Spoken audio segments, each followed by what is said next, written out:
This country has virtually abandoned peacekeeping, peace building of any kind. If you look in the federal directory now, you'll find no reference virtually to peace building of any kind. There used to be a peace building secretariat.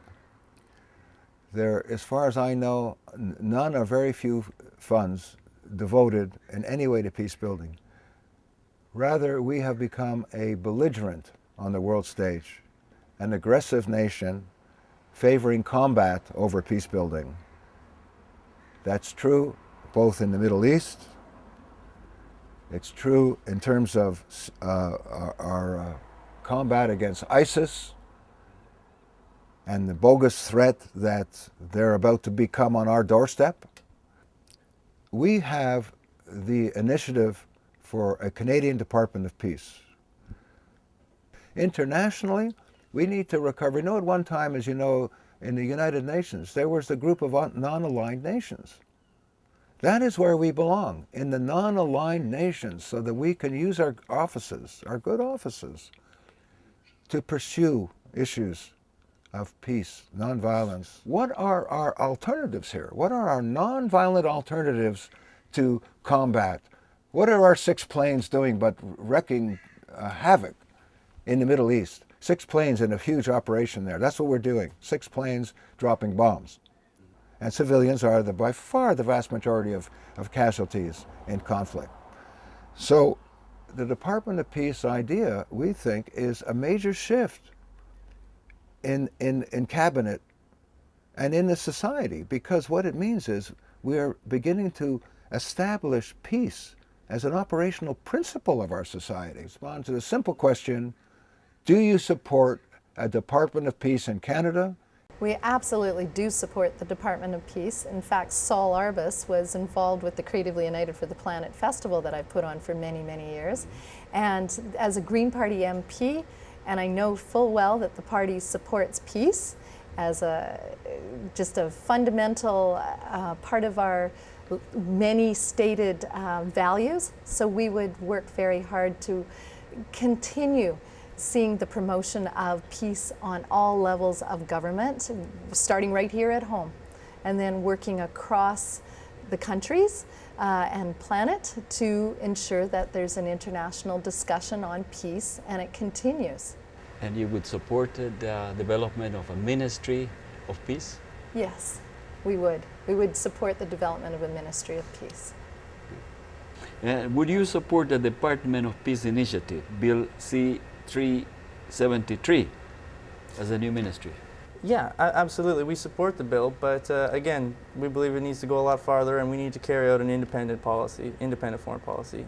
Peace and disarmament is the bottom line. So a Department of Peace would help?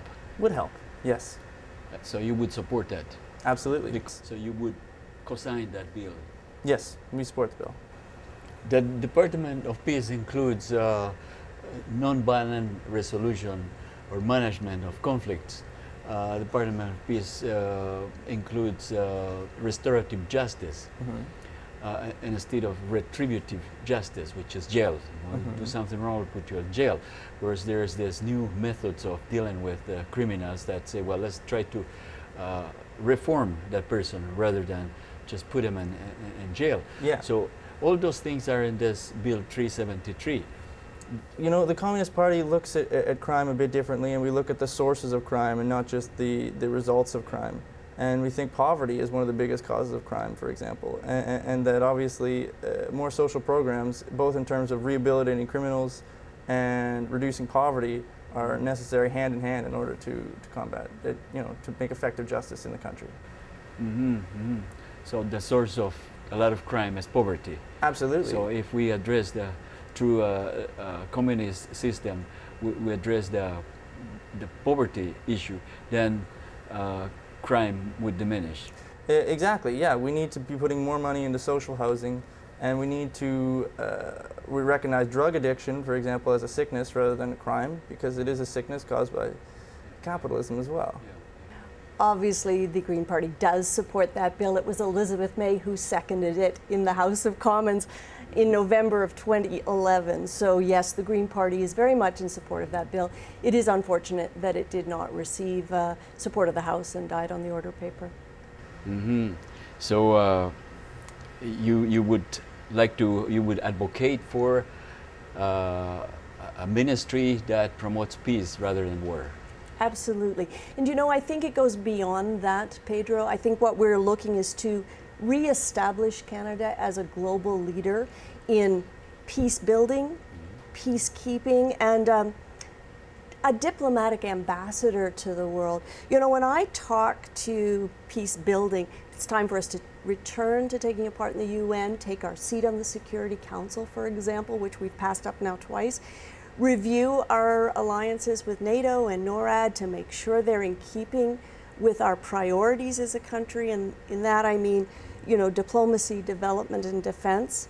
When I talk about peacekeeping, I think we want to align our spending priorities also in things like speeding up how we go to the aid of disasters, which is something we've been known for, and increasing our peacekeeping mission involvement.